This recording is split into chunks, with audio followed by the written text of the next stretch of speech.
Welcome to DaAi Headlines. I'm Dennis Wu. Thank you for joining us. Continuous heavy downpour over the weekend inundated southern Taiwan, causing serious flooding and landslides in several areas. We get an update from Tainan's Tzu Chi volunteers. New Taipei City's Banqiao and Sanchong Tzu Chi grounds hosted a training seminar for Tzu Chens and Tzu Chi commissioners, which was attended by over 3,000 people. And 791 students graduated from Hualien's Tzu Chi University on Saturday. Not only are they trained professionally, they have also been taken Tzu Chi's humanistic values to heart. Over the weekend, southern Taiwan experienced heavy downpour, especially in Pingtung, Kaohsiung, and Tainan. Rivers were flooded in Chaoshan and Gangling in Tainan's Zhuozhen district, inundating bridges and causing landslides that block roads. In Chaoshan village, one household stranded by the flood was brought to safety by rescue rafts. Now taking shelter at a local school, the flood victims received a visit from Tainan's Tzu Chi volunteers, who brought along care packages and much-needed emotional support. Firefighters on rescue rafts make their way across inundated Chaoshan Borough in Tainan's Zhuozhen district, where there is water everywhere. Roads and rivers vanished into the sea of floodwaters that engulfed Mr. Huang's house and threatened the lives of his family of 3. At 5 o'clock, there was no sign of flood, but at 6, the water began coming in hard and fast. The last time I went into my house, the water went up to my chest. This place gets inundated with just 50 millimeters of rainfall and becomes like an island. Mr. Huang's family of 3 narrowly escaped the flood and is taking shelter at Gangling Elementary School's local campus. Mr. Huang says every time it rains, his family must always be ready to pack up and flee. When it rains, it pours. You can hide in a house or run out when torrential rain hits.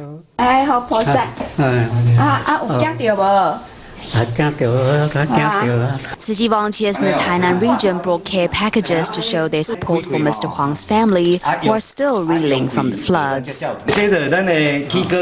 We have here toothpaste, towels, water, and Tzu Chi's instant rice.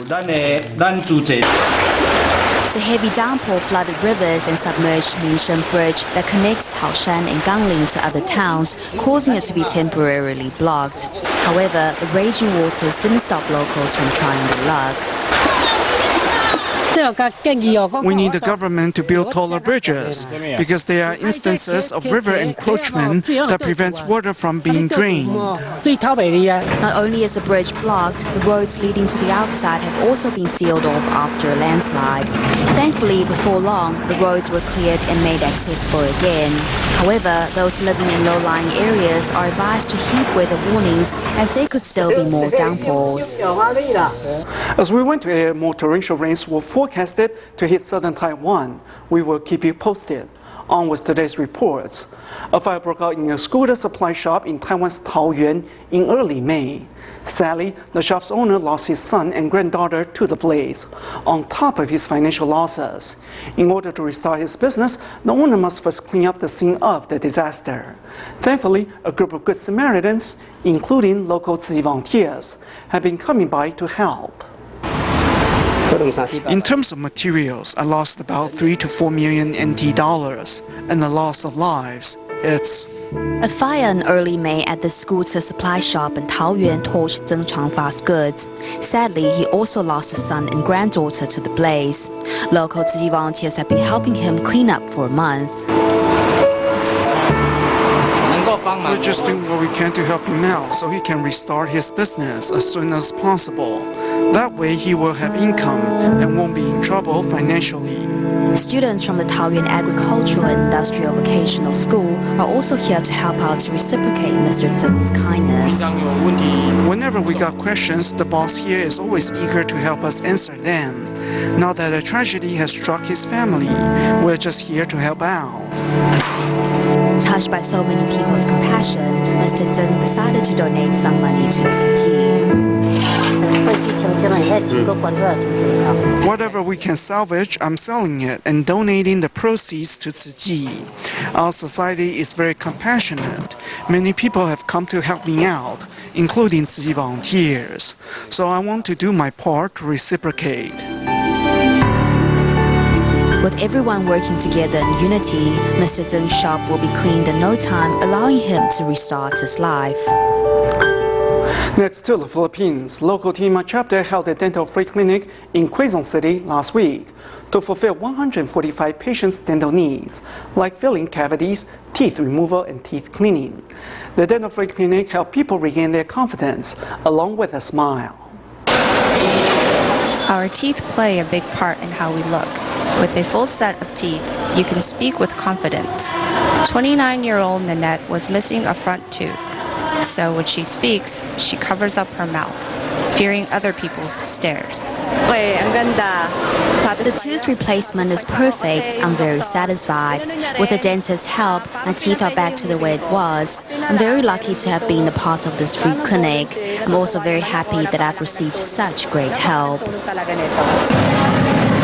On June 6th, the Philippines Tima held a dental free clinic at Barangay O Balara in Quezon City.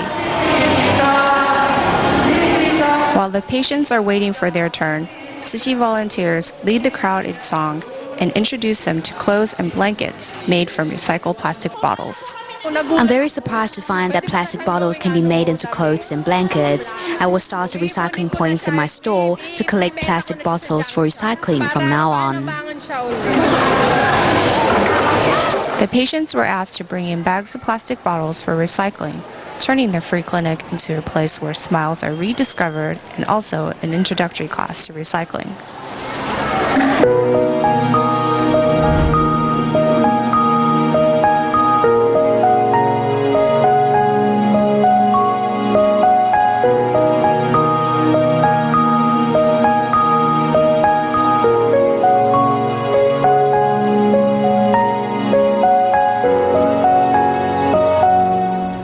In Taiwan's New Taipei City, a two-day training seminar for Tzu Chens and Tzu Chi commissioners was joined by over 3,000 people. Due to the volume of participants, the seminar was held at Tzu Chi grounds in both Santong and Banqiao. A Dharma master from Jinse Abode in Hualien also made a special trip to lead the participants in a special ceremony honoring the Buddha. Among the participants is Lu Peizong, who is 8 months pregnant. The expecting mother, who has not missed a class, says that the master's words are the best lessons her baby can hear at this stage in its life. I feel that these classes should not be missed. Although I'm pregnant and often tired and uncomfortable, I believe that as long as I have a vow, I'll have enough energy to continue on. I hope that my child has been learning with me during this time, and I hope in the future he or she can join the Tzu Chi family. In addition to Lu Peizong, over 3,000 volunteers took part in the Tzu Chen and Commissioner training seminar that was held in both Santong and Banqiao. Among them was DaAi mother Zhen Jingying, also an expecting mother. She follows the ritual to honor the Buddha. I want to give thanks for my 2 daughters. My eldest has given me the chance to let the Dharma into my heart, as I have told many Jinse Aphorism stories to her. And my younger one, who is still unborn, reminds me to bring the Dharma into my daily actions. Liu Qiulin participates in a wheelchair, where she has been confined for the past month since breaking her leg. She says that she deeply appreciates the help and concern of her Dharma family, which has made it possible for her to attend the training. During this time, I was so thankful for the care of my Dharma family, which has helped me recover as quickly as I have. The plaster has already been removed from my leg, and I have started with the rehab process. During the 2-day seminar, everyone not only received a wealth of spiritual treasure, but for those yet unborn, the time has also paved the way to a brighter future. Continuing from the last story, to make sure the seminar that took place in Banqiao Tzu Chi grounds ran smoothly, around 200 catering volunteers started preparing early in the morning. Meanwhile, there was also a team of volunteers who worked round the clock, arranging parking spaces and finishing up various tasks. Although they could not join the seminar, the caregivers felt that they were spiritually empowered. Kneading and cutting the dough to make steamed buns. Volunteers also cook rice in a big pot. Early in the morning, volunteers are preparing meals at the Banqiao chapter. We are making rice balls as snacks because many of our volunteer brothers have a bigger appetite and might be hungry during classes. At the Banqiao chapter, 1,490 Tzu Chi volunteers from northern Taiwan are attending a 2-day seminar. To make sure they have enough food, kitchen volunteers have been working since early in the morning. Despite the heat in the kitchen, volunteers say they're not tired and find their work a good way to cultivate wisdom.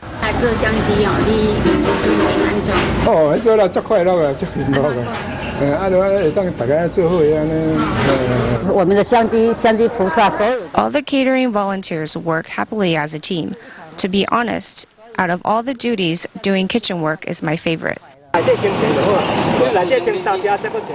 To make sure the seminar runs smoothly, outside the Jingsi Hall, volunteers are directing the traffic. They also help set up tables and chairs and wipe lunch boxes. It is our duty to help other volunteers park their cars safely so they can take part in a seminar without worrying about it. We're like the guardians of their cars. At the Jingsi Hall, more than 1,000 volunteers gathered to attend the seminar, while 300 volunteers work hard to help make the event a success. In the city of Singkawang, Indonesia, there's a pair of sisters living in poverty. The 71-year-old younger sister suffers cranial nerve damage and is paralyzed from the waist down. The 82-year-old older sister had cataracts and was visually impaired. The two sisters have no income. They rely purely on family, friends, and neighbors' help to get by. At first, when Tzu Chi volunteers called upon them, the two sisters refused help, fearing that they would soon pass on. Finally, under the volunteers' frequent visits, the pair slowly began to change their mind and accept Tzu Chi's aid. Inspired by the volunteers, the seniors also started to save money each day to donate to help others in need. When Ying Fuk Chu sees Tzu Chi volunteers calling, she leaves the confines of her bed. Fuk Chu suffers from cranial nerve damage and is paralyzed from the waist down. She actually spends most of her time in bed. I know I'm not going to get better. I've been to many different doctors already, so I leave everything to the heaven now. Normally, Ying Fuk Chu's older sister takes care of her, but earlier, 82-year-old Ying Lim Moy developed cataracts. I don't want surgery because the process is difficult, and I'm also afraid that I will lose my sight completely. Maybe the sisters think they don't have long to live, but we don't give up on them. We visit regularly to convince her to accept surgery. The frequent calling of the volunteers turned Ying Lim Moy's opinion around. With her vision repaired, Lim Moy brings out photographs to reminisce with the volunteers. Although the two may be struggling in life, they don't let that get them down.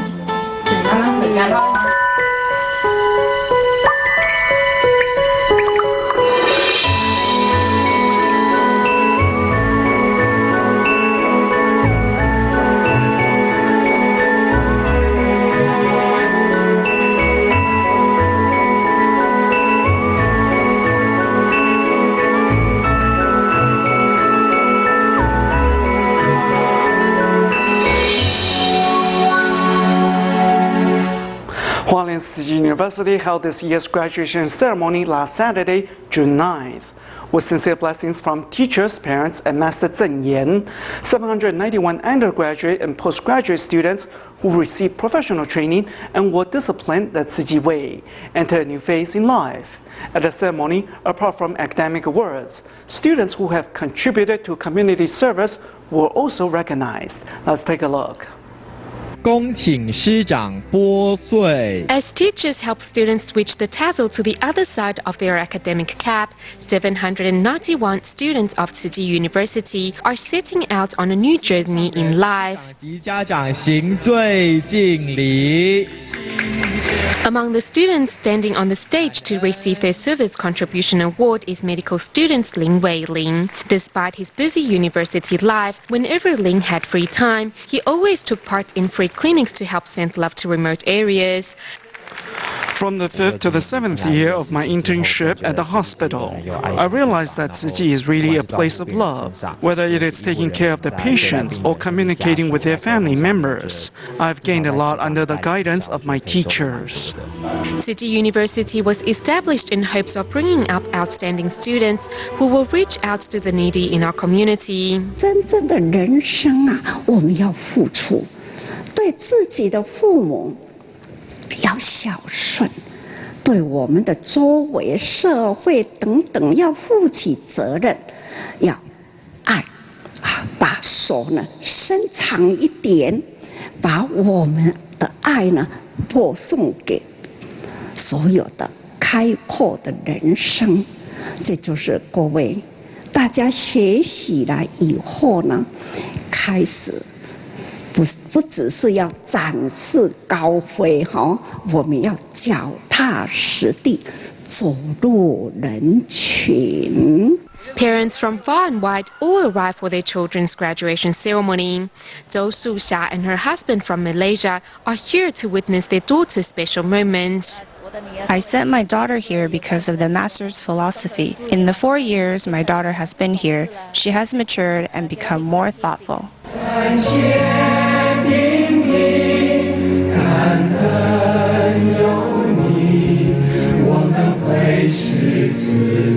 从小到大，我们为自己。 Since we were little, we have weaved ourselves many dreams, and my dream was to become someone who can contribute to society. Studying at Tzu Chi University is my first step to fulfilling that dream. With gratitude and the heart to give, these students are on the right track to a bright and hopeful future. Due to its geography, Eastern Taiwan is rather underdeveloped. To help the needy in this area of Taiwan, Master Zhen started the Tzu Chi Foundation. Believing that an education can help fight poverty, the Master decided to build a college, which kicked off Tzu Chi's education mission. Now a student can receive more than just an education, but also Tzu Chi's signature character building from as young as a kindergartner, all the way through university. Here's how it all began.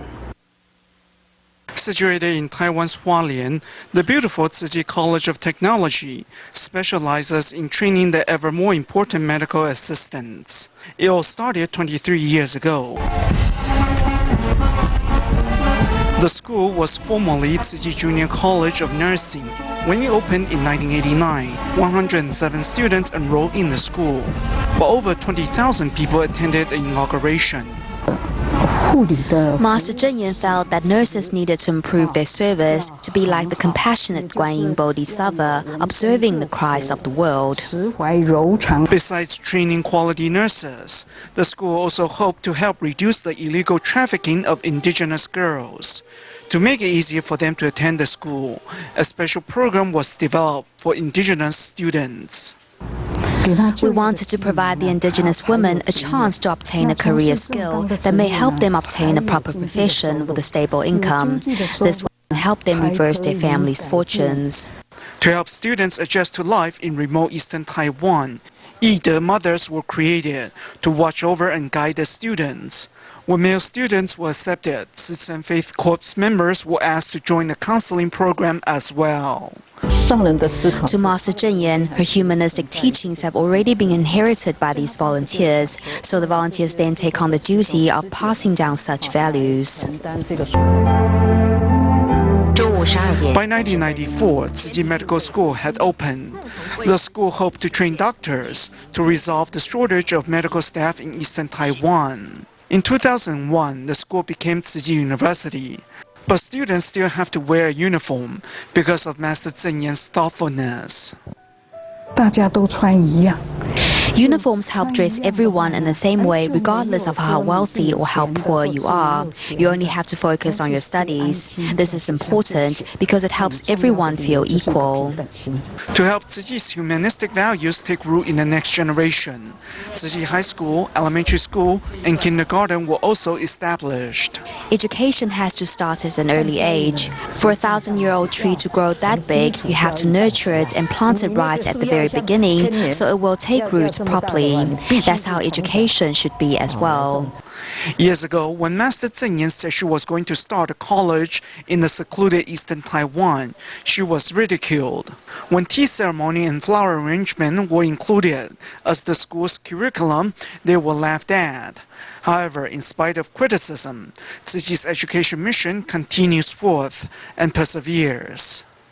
I think when Master Zeng Yan thought about starting schools, she already considered there should be more than just professional training. She wanted to instill humanistic values into the program, but at the time, the word humanity wasn't widely used or talked about. Still, the master had the idea already. Daily contribution of 50 NT cents by a group of housewives helped support Tzuji Foundation's charity mission over 4 decades ago. To keep such funding spirit alive, on July 9th, the Suzhou branch of Bank of China announced the start of a new way to do banking. With its affections deposit certificate, the bank will also be giving donations to Tzuji's charitable activities in China. We find out more. In front of a crowd of guests and volunteers, one of China's biggest financial institutions, the Bank of China, kicks off its affections deposit certificate. For every time customers bank under this certificate, the bank will donate to Tzuji's activities in China. A small account can lead to great love and bring people closer together. We hope that the launch of this affection deposit certificate will lead to a rise of good deeds in Suzhou and a new feeling of love in the air. This is an extremely smart new idea and gives everyone a chance to donate their love. It is akin to the idea of the bamboo banks that has been promoted by Tzuji in the past. 20 years ago, as Tzuji gathered money on behalf of China's flood victims, it was the Bank of China that helped ensure the money reached the areas in need. Today, with the bank's Suzhou branch located nearby the local Tzuji grounds, the bank and its staff have been frequent participants in many of Tzuji's activities. During the winter aid distribution, my initial impression of how to distribute was to simply hand over the items to the person. However, what was moving to see was that every volunteer there did a bow of 90 degrees. Seeing that it was really a shock, but since our leaders were all doing it, we slowly became used to it and started to feel that it was an excellent way to show our respect.